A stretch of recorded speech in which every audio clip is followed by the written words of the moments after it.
mengajak engkau semua memasuki dunia ilir-ilir.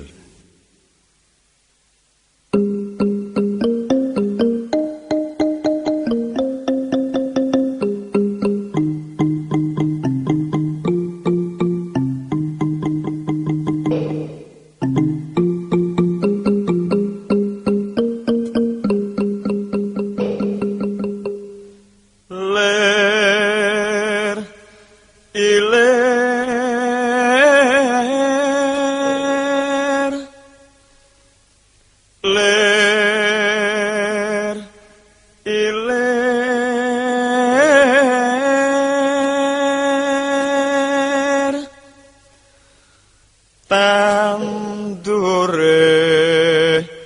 wasumilir ta ijo royo-royo tak senggot manten anyar. Kanjeng Sunan Ampel seakan-akan baru hari ini bertutur kepada kita, tentang segala sesuatu yang kita mengalaminya sendiri, namun tidak kunjung sanggup kita mengerti. Sejak 5 abad silam syair itu ia telah lantunkan dan tidak ada jaminan bahwa sekarang kita sudah faham. Padahal kata-kata beliau itu mengeja kehidupan kita ini sendiri. Alfa, beta, alif, ba, ta, kebingungan sejarah kita dari hari ke hari. Sejarah tentang sebuah negeri yang puncak kerusakannya terletak pada ketidaksanggupan para penghuninya untuk mengakui betapa kerusakan itu sudah sedemikian tidak terperi. Menggeliatlah dari matimu, tutur sang Sunan. Siumanlah dari pingsan berpuluh-puluh tahun, bangkitlah dari nyenyak tidur panjangmu, sungguh negeri ini adalah penggalan surga. Surga seakan-akan pernah bocor dan mencipratkan kekayaan dan keindahannya, dan cipratan keindahannya itu bernama Indonesia Raya. Kau bisa tanam benih kesejahteraan apa saja di atas kesuburan tanahnya yang tidak terkirakan. Tidak mungkin kau temukan makhluk Tuhanmu kelaparan di tengah hijau bumi kepulauan yang bergandeng-gandeng mesra ini. Bahkan bisa engkau selenggarakan dan rayakan pengantin-pengantin pembangunan lebih dari yang bisa dicapai oleh negeri-negeri lain yang manapun. Tapi kita memang telah tidak mensyukuri rahmat sepenggal surga ini. Kita telah memboroskan anugerah Tuhan ini melalui cocok tanam ketidakadilan dan panen-panen keragusan.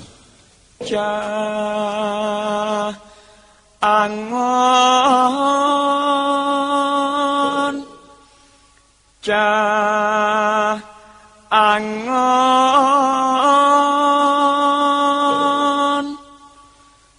penekno blimbing kuwi lunyulu nyupenekno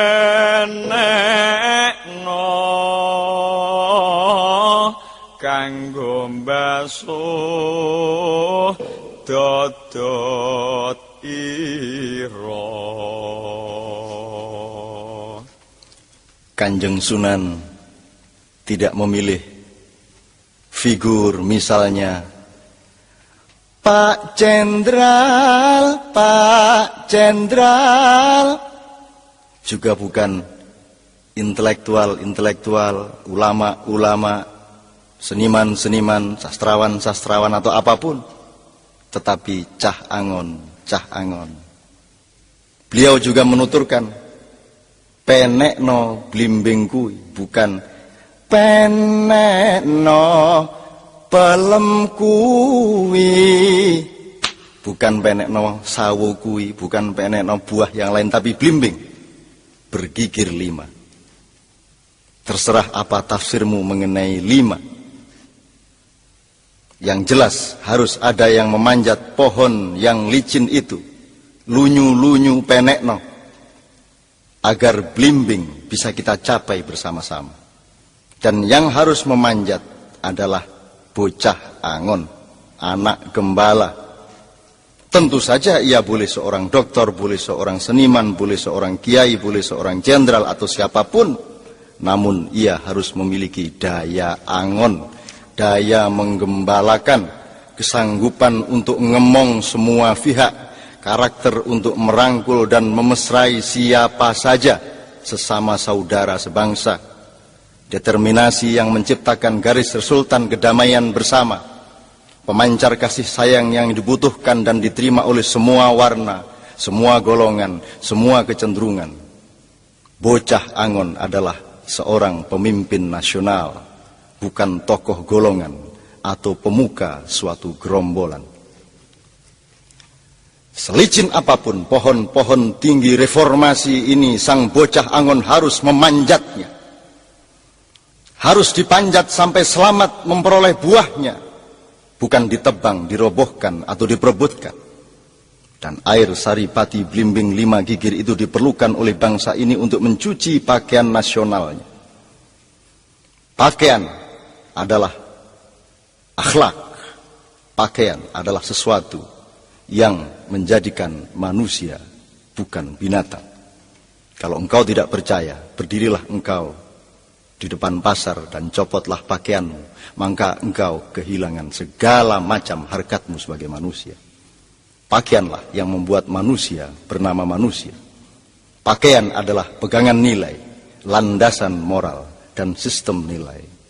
Sistem nilai itulah yang harus kita cuci dengan pedoman 5. Totot tira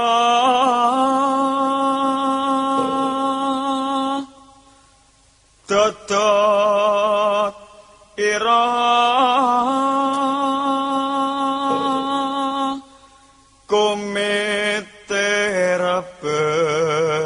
jahing pinggir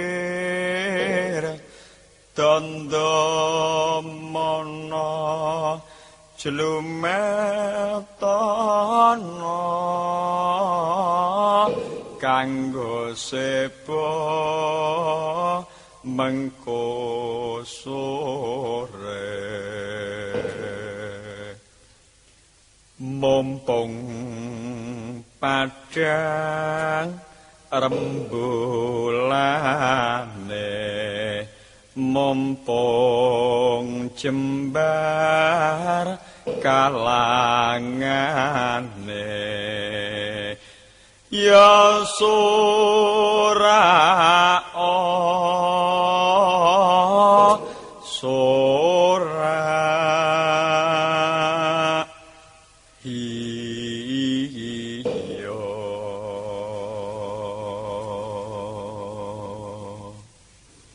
Satu tembang tidak selesai ditafsirkan dengan 1000 jilid buku. Satu lantunan syair tidak selesai ditafsirkan dengan waktu 1000 bulan dan 1000 orang melakukannya. Aku ingin mengajakmu untuk berkeliling, untuk memandang warna-warni yang bermacam-macam dengan membiarkan mereka dengan warnanya masing-masing. Agar kita mengerti dengan hati dan ketulusan kita apa muatan kalbu mereka mengenai ilir-ilir, mengenai ijo royo-royo, mengenai temanten anyar, mengenai bocah angon dan blimbing, mengenai mbasuh dododiro, mengenai kumitir bedahing pinggir, yang akan kita bicarakan tentu saja kapan saja bersama-sama. Tapi aku ingin mengajakmu untuk mendengarkan siapa saja di antara saudara-saudara kita tanpa perlu kita larang-larang untuk menjadi ini atau untuk menjadi itu. Asalkan kita bersepakat bahwa bersama-sama mereka semua kita akan menyumbangkan yang terbaik bagi semuanya. Bukan hanya bagi ini atau itu, bukan hanya bagi yang di sini atau yang di sana.